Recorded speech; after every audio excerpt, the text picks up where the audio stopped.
ಮಿತ್ರರೇ ನಮಸ್ಕಾರ. ಮಿತ್ರರೇ, ಭಾರತ ಮತ್ತು ಪಾಕಿಸ್ತಾನದ ನಡುವೆ ಯುದ್ಧದ ಭೀತಿ ಏನು ಉಂಟಾಗಿದೆಯಲ್ಲ, ಇತ್ತ ಕಡೆಯಲ್ಲಿ ಭಾರತ ಪಾಕಿಸ್ತಾನಕ್ಕೆ ಆಘಾತದ ಮೇಲೆ ಆಘಾತವನ್ನು ಕೊಡ್ತಾ ಇದೆ. ಪಾಕಿಸ್ತಾನ ಕಾಯ್ತಾ ಇದೆ, ಭಾರತ ಯಾವ ಕಡೆ ದಾಳಿ ಮಾಡಬಹುದು, ಯಾವ ರೂಪದಲ್ಲಿ ದಾಳಿ ಮಾಡಬಹುದು, ಚಡಪಡಿಸ್ತಾ ಇದ್ದಾರೆ.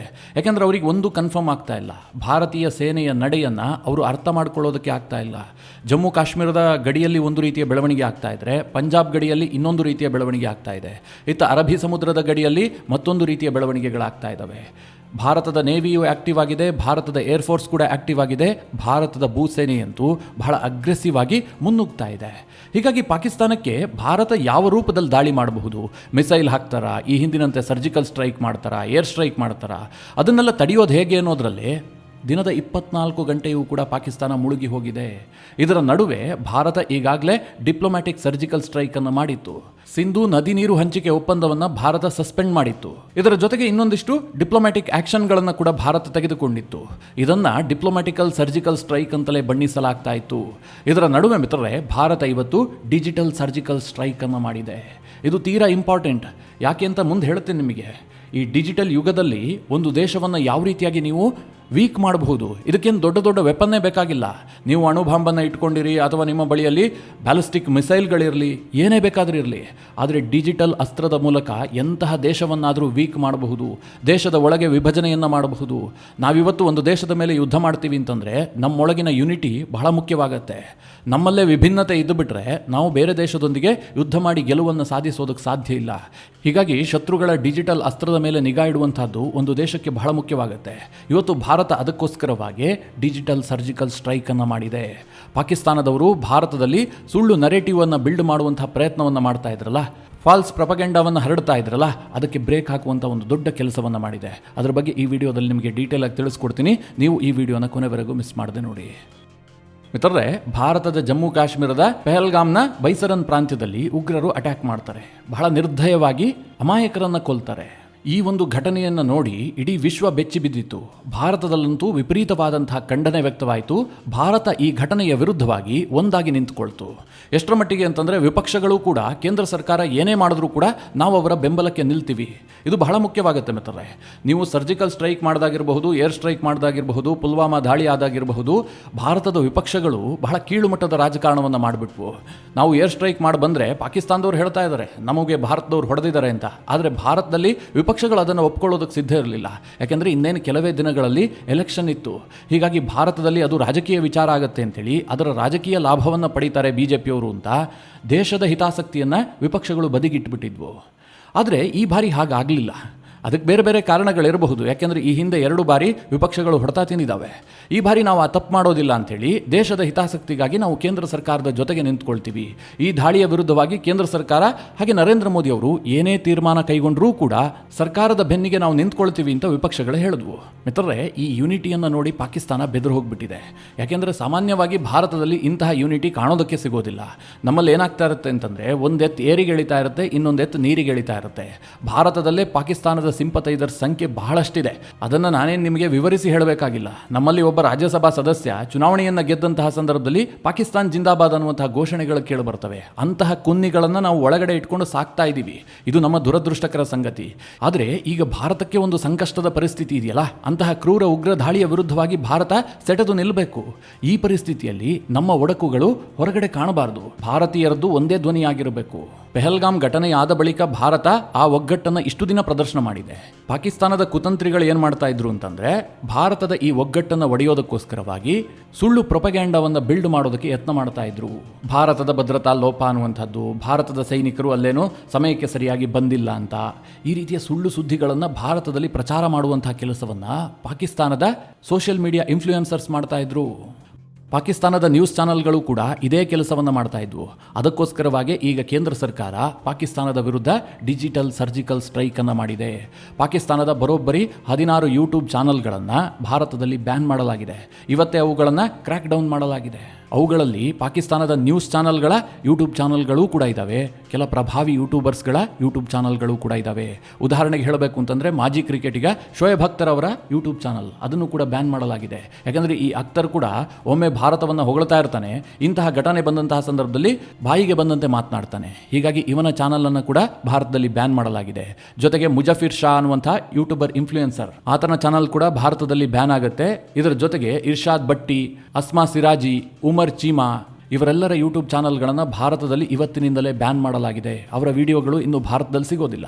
ಇದಿಷ್ಟು ಮಾತ್ರ ಅಲ್ಲ, ಡಾನ್ ನ್ಯೂಸ್ ಇರಬಹುದು, ಸಮಾ ಟಿವಿ ಇರಬಹುದು, Jio news, ARY news, ARY, BOL ಈ ಎಲ್ಲ ನ್ಯೂಸ್ ಚಾನಲ್ಗಳ ಯೂಟ್ಯೂಬ್ ಚಾನಲ್ಗಳನ್ನು ಭಾರತದಲ್ಲಿ ಬ್ಯಾನ್ ಮಾಡಲಾಗಿದೆ. ಇನ್ನು ಮುಂದೆ ಅದು ನೋಡೋದಕ್ಕೆ ಸಿಗೋದಿಲ್ಲ. ಮಿತ್ರರೇ, ಈ ಪಾಕಿಸ್ತಾನದವರು ಭಾರತದಲ್ಲಿ ಯಾವ ಲೆವೆಲ್ನಲ್ಲಿ ಇವರು ಸುಳ್ಳು ಸುದ್ದಿಯನ್ನು ಹರಡ್ತಾ ಇದ್ರು ಅನ್ನೋದಕ್ಕೆ ಬೆಸ್ಟ್ ಎಕ್ಸಾಂಪಲ್ ಒಂದನ್ನು ಕೊಡ್ತೀನಿ. ನೀವೆಲ್ಲ ಕಳೆದ 2-3 ದಿನದಿಂದ ಸೋಷಿಯಲ್ ಮೀಡಿಯಾದಲ್ಲಿ ಒಂದು ವಿಡಿಯೋವನ್ನು ನೋಡಿರಬಹುದು. ಅಶೋಕ್ ಕುಮಾರ್ ಅನ್ನುವಂಥ ಭಾರತೀಯ ಯೋಧನ ಒಂದು ವಿಡಿಯೋ.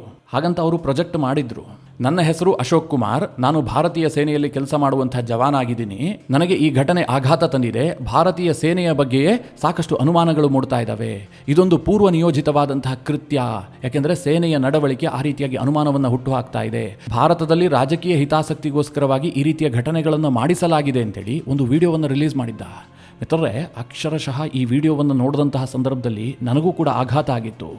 ಭಾರತೀಯ ಸೇನೆಯಲ್ಲಿ ಇಂತಹ ವಿಡಿಯೋನ ಭಾರತದ ಒಬ್ಬ ಜವಾನ ಬಂದ್ಬಿಟ್ಟು ಭಾರತದಲ್ಲಿ ಇದನ್ನು ಮಾಡಿಸಲಾಗಿದೆ ಅಂತ ಹೇಳ್ತಾ ಇದ್ದಾನ. ಇಡೀ ಪೆಹಲ್ಗಾಮ್ ಘಟನೆಯನ್ನ ಪೂರ್ವ ನಿಯೋಜಿತ ಕೃತ್ಯ ಭಾರತದವರೇ ಮಾಡಿಸಿದ್ದಾರೆ ಹೀಗಂತ ಹೇಳ್ತಿರೋದು ಮಾತ್ರ ಅಲ್ಲ, ಭಾರತೀಯ ಸೇನೆಯ ಬಗ್ಗೆ, ಭಾರತದ ಸರ್ಕಾರದ ಬಗ್ಗೆ ಈತ ಅನುಮಾನ ಮೂಡುವಂತೆ ವಿಡಿಯೋ ಮಾಡಿದನಲ್ಲ, ಇದರ ಸತ್ಯಾಸತ್ಯತೆ ಏನು? ನಿಜವಾಗ್ಲೂ ಭಾರತದ ಯೋಧ ಈ ರೀತಿಯಾಗಿ ಮಾಡೋದಕ್ಕೆ ಸಾಧ್ಯವಾ? ನಿಮಗೆಲ್ಲ ಗೊತ್ತಿರಬಹುದು, ಭಾರತೀಯ ಸೇನೆಯ ಶಿಸ್ತು ಅಂತಂದರೆ ವಿಶ್ವಕ್ಕೆ ಮಾದರಿ. ನೀವಿನ್ಯಾವುದೇ ದೇಶಕ್ಕೆ ಹೋಗಿ ನೋಡಿದ್ರೂ ಕೂಡ ನಮ್ಮ ಸೇನೆಯಲ್ಲಿರುವಂತಹ ಶಿಸ್ತನ್ನು ನೋಡೋದಕ್ಕೆ ಸಿಗೋದಿಲ್ಲ. ಅಂತಹ ಶಿಸ್ತಿನ ಸೇನೆಯಲ್ಲಿ ಇಂತಹ ಕುನ್ನಿಗಳು ಹೇಗೆ ಸೇರಿಕೊಂಡ್ರು ಅನ್ನುವಂಥ ಅನುಮಾನ ಮೂಡಿತ್ತು. ಆದರೆ ಮಿತ್ರರೇ, ಅದರ ಅಸಲಿಯತ್ತು ಈಗ ಬಯಲಾಗಿದೆ. ಈ ಬಗ್ಗೆ ಭಾರತೀಯ ಸೋಷಿಯಲ್ ಮೀಡಿಯಾ ಮಾತ್ರ ಅಲ್ಲ, ಭಾರತೀಯ ಮೈನ್ ಸ್ಟ್ರೀಮ್ ಮೀಡಿಯಾಗಳು ಕೂಡ ಸುದ್ದಿ ಮಾಡಿಬಿಟ್ಟಿದ್ವು, ಸೈನಿಕ ಈ ರೀತಿಯಾಗಿ ವಿಡಿಯೋ ಮಾಡಿಬಿಟ್ಟಿದ್ದಾನೆ ಅಂತ. ಆದರೆ ಇದರ ಸತ್ಯಾಸತ್ಯತೆಯನ್ನು ಫೊರೆನ್ಸಿಕ್ ಲ್ಯಾಬ್ ಈಗ ಹೊರಗೆಳೆದಿದೆ. ಏನು ಆ ಸತ್ಯ ಅಂತಂದರೆ, ಇದನ್ನು ಮಾಡಿಸಿದ್ದು ಪಾಕಿಸ್ತಾನದಲ್ಲಿ. ಈತನ ಹೆಸರು ಅಶೋಕ್ ಕುಮಾರ್ ಅಲ್ಲ, ಮಲ್ಲಿಕ್ ಕಂಜಿ ಅಂತ. ಈತ ಪಾಕಿಸ್ತಾನದ ಒಬ್ಬ ಅಧಿಕಾರಿ, ಕರಾಚಿಯಲ್ಲಿರುವಂಥ ವ್ಯಕ್ತಿ ಈತ. ಈ ವಿಡಿಯೋ ಬಗ್ಗೆ ಅನುಮಾನ ಯಾಕೆ ಜಾಸ್ತಿ ಆಯಿತು ಅಂತಂದರೆ, ಈತ ಬಳಸಿದನಲ್ಲ ಯೂನಿಫಾರ್ಮ್, ಅದು ಇವತ್ತು ಭಾರತ ಸೇನೆ ಬಳಸ್ತಾ ಇಲ್ಲ, ಇದು ಬಹಳ ಹಿಂದಿನ ಯೂನಿಫಾರ್ಮ್.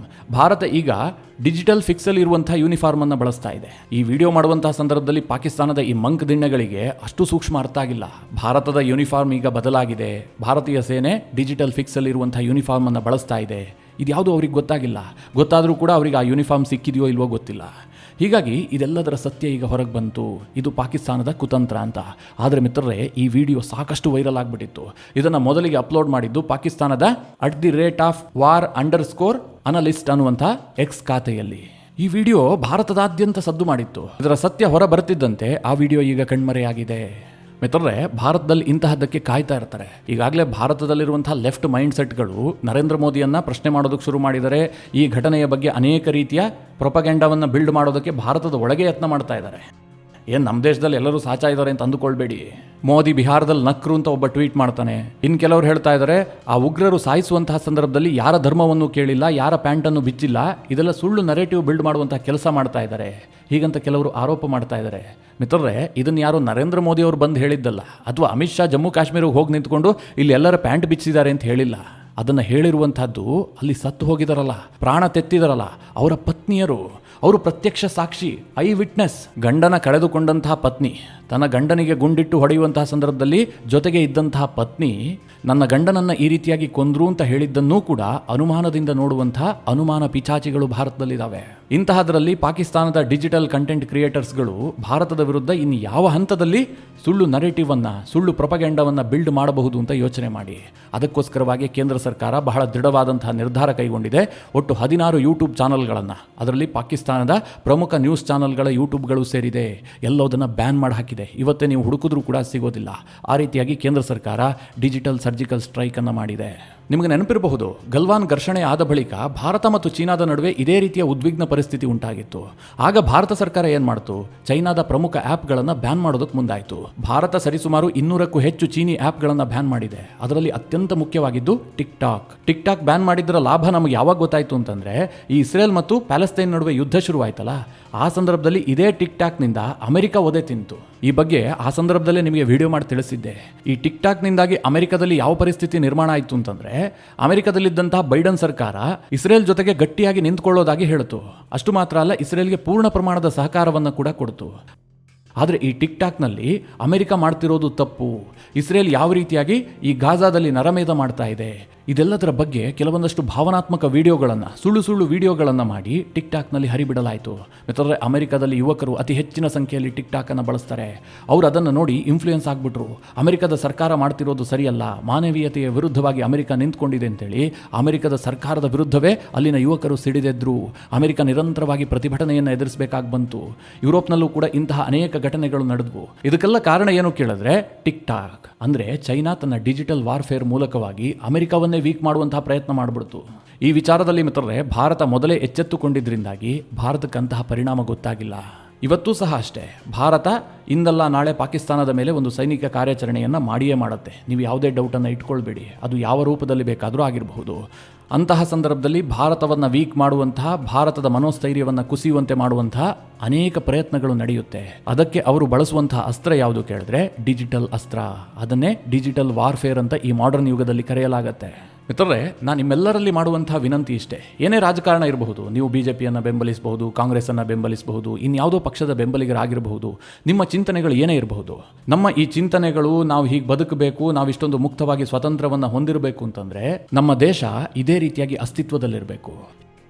ಹೀಗಾಗಿ ದೇಶಭಕ್ತಿಯಲ್ಲಿ ರಾಜಿ ಆಗಬೇಡಿ. ದೇಶದ ಬಗ್ಗೆ ನಿಮ್ಮ ನಿಷ್ಠೆ ಇರಲಿ. ರಾಜಕಾರಣ ಮಾಡೋದಕ್ಕೆ ಅಂದ್ರಿ ಯಾವಾಗ ಬೇಕಾದರೂ ಸಮಯ ಸಿಗುತ್ತೆ. ನಾವು ವರ್ಷದಲ್ಲಿ 365 ದಿನವೂ ಮಾಡೋದು ಅದನ್ನೇ, ರಾಜಕಾರಣ. ಈ ದೇಶದಲ್ಲಿ ಪ್ರತಿಯೊಬ್ಬ ವ್ಯಕ್ತಿಯೂ ಕೂಡ ಒಂದಲ್ಲ ಒಂದು ರೀತಿಯಲ್ಲಿ ರಾಜಕಾರಣ ಮಾಡ್ತಾ ಇರ್ತಾನೆ. ಕಟ್ಟೆ ಮೇಲೆ ಕೂತವನು ಕೂಡ ದೇಶದ ರಾಜಕಾರಣದ ಬಗ್ಗೆ ಮಾತನಾಡುವಂತಹ ದೇಶ ನಮ್ಮದು. ಆದರೆ ಈ ಪರಿಸ್ಥಿತಿಯಲ್ಲಿ ನೀವು ಸರ್ಕಾರದ ಜೊತೆಗೆ ನಿಂತ್ಕೊಳ್ಳಿ, ಈ ದೇಶಕ್ಕೆ ಬದ್ಧತೆಯನ್ನು ತೋರಿಸಿ. ನಮ್ಮಲ್ಲಿರುವಂತಹ ಸಣ್ಣ ಒಡಕುಗಳು ಕೂಡ ಶತ್ರುಗಳಿಗೆ ಯಾವ ರೀತಿಯಾಗಿ ಆಹಾರ ಆಗುತ್ತೆ ಅನ್ನೋದಕ್ಕೆ ನಮ್ಮ ರಾಜ್ಯದ ಮುಖ್ಯಮಂತ್ರಿ ಸಿದ್ದರಾಮಯ್ಯನವರು ಕೊಟ್ಟಂತಹ ಒಂದು ಸ್ಟೇಟ್ಮೆಂಟನ್ನು ನೋಡಿದ್ರೆ ನಿಮಗೆ ಗೊತ್ತಾಗುತ್ತೆ. ಸಿದ್ದರಾಮಯ್ಯನವರು ಹೇಳಬಾರಲದ್ದೇನೂ ಹೇಳಿರಲಿಲ್ಲ, ನನಗೆ ಅವ್ರು ಹೇಳಿದ ತಪ್ಪು ಅಂತ ಅನಿಸಿರಲಿಲ್ಲ. ಆದರೆ ಅವರು ಹೇಳಿದಂತಹ ಸಂದರ್ಭ ಇದೆಯಲ್ಲ, ಅದು ತಪ್ಪಾಗಿತ್ತು. ಈ ಸಿದ್ದರಾಮಯ್ಯನಂತವರು ಶಶಿ ತರೂರ್ ಅವರನ್ನು ನೋಡಿ ಕಲೀಲಿ. ಶಶಿ ತರೂರ್ ಓರ್ವ ಕಾಂಗ್ರೆಸ್ ನಾಯಕರಾಗಿದ್ದರೂ ಕೂಡ ಯಾವ ರೀತಿಯಾಗಿ ನರೇಂದ್ರ ಮೋದಿ ಅವರನ್ನು ಬೆಂಬಲಿಸಿದ್ದಾರೆ, ಕೇಂದ್ರ ಸರ್ಕಾರ ಕೈಗೊಂಡಂತಹ ಕ್ರಮಗಳ ಬಗ್ಗೆ ಅವರು ಯಾವ ರೀತಿಯಾಗಿ ಮೆಚ್ಚುಗೆಯನ್ನು ವ್ಯಕ್ತಪಡಿಸಿದ್ದಾರೆ. ಈ ಸಂದರ್ಭದಲ್ಲಿ ಮಿತ್ರರೇ, ಈ ದೇಶದಲ್ಲಿ ಆಡಳಿತ ಪಕ್ಷ ವಿಪಕ್ಷ ಅನ್ನೋದಿರೋದಿಲ್ಲ. ನಾವೆಲ್ಲರೂ ಕೂಡ ಒಂದೇ ಪಕ್ಷ, ಅದು ಭಾರತದ ಪಕ್ಷ. ನಮಗೆ ವಿಪಕ್ಷ ಅಂತ ಯಾವುದಾದ್ರೂ ಇದ್ರೆ ಅದು ಪಾಕಿಸ್ತಾನ, ನಮ್ಮ ಶತ್ರು ದೇಶ. ಅದನ್ನ ಬಿಟ್ಟು ನಾವು ಮನಸ್ಸಿಗೆ ಬಂದಂತೆ ನಮ್ಮ ಅಭಿಪ್ರಾಯವನ್ನು ವ್ಯಕ್ತಪಡಿಸೋದಕ್ಕೆ ಹೋದ್ರೆ, ಸಿದ್ದರಾಮಯ್ಯನವರ ಹೇಳಿಕೆ ಪಾಕಿಸ್ತಾನದಲ್ಲಿ ಹೇಗೆ ಸದ್ದು ಮಾಡ್ತು, ಸಿದ್ದರಾಮಯ್ಯನವರಿಗೆ ಪಾಕಿಸ್ತಾನದಲ್ಲಿ ಎಷ್ಟೆಲ್ಲ ಮೆಚ್ಚುಗೆ ವ್ಯಕ್ತವಾಯಿತು, ಭಾರತದೊಳಗೆ ಒಡಕಿದೆ ಅನ್ನೋದನ್ನ ಪಾಕಿಸ್ತಾನದ ಮಾಧ್ಯಮಗಳು ಯಾವ ರೀತಿಯಾಗಿ ತೋರಿಸಿದ್ವು, ಅದನ್ನೆಲ್ಲ ನೋಡಿ ನಾವು ಅರ್ಥ ಮಾಡ್ಕೊಳ್ಬೇಕು. ಒಟ್ಟಿನಲ್ಲಿ ನರೇಂದ್ರ ಮೋದಿ ಅವರ ಸರ್ಕಾರ ಈ ಹಿಂದೆ ಡಿಪ್ಲೊಮ್ಯಾಟಿಕಲ್ ಸರ್ಜಿಕಲ್ ಸ್ಟ್ರೈಕ್ ಮಾಡಿದ್ದು ಎಷ್ಟು ಉಪಯೋಗಕಾರಿಯೋ, ಅದೇ ರೀತಿಯಾಗಿ ಇವತ್ತು ಮಾಡಿದಂತಹ ಡಿಜಿಟಲ್ ಸರ್ಜಿಕಲ್ ಸ್ಟ್ರೈಕ್ ಕೂಡ ಭಾರತದ ಪಾಲಿಗೆ ಅತ್ಯಂತ ಉಪಯುಕ್ತಕಾರಿ. ಈ ಬಗ್ಗೆ ನಿಮ್ಮ ಅನಿಸಿಕೆ ಅಭಿಪ್ರಾಯವನ್ನು ಕಮೆಂಟ್ ಮಾಡುವ ಮೂಲಕ ನಮಗೆ ತಿಳಿಸಿ. ಹಾಗೆ ನಿಮಗೆ ಈ ವಿಡಿಯೋ ಇಷ್ಟವಾದರೆ ಲೈಕ್ ಮಾಡಿ. ಜೊತೆಗೆ ನೀವಿನ್ನೂ ನಿಮ್ಮ ನೆಚ್ಚಿನ ಸಂಸ್ಕಾರ ಸೌರಭ ಯೂಟ್ಯೂಬ್ ಚಾನಲ್ನ ಸಬ್ಸ್ಕ್ರೈಬ್ ಮಾಡಿಲ್ಲ ಅಂತಾದರೆ ಈ ಕೂಡಲೇ ಸಬ್ಸ್ಕ್ರೈಬ್ ಮಾಡಿ. ಮುಂದಿನ ಎಲ್ಲ ಅಪ್ಡೇಟ್ಗಳ ನೋಟಿಫಿಕೇಷನ್ಗಾಗಿ ಬೆಲ್ ಐಕಾನ್ ಒತ್ತಿ.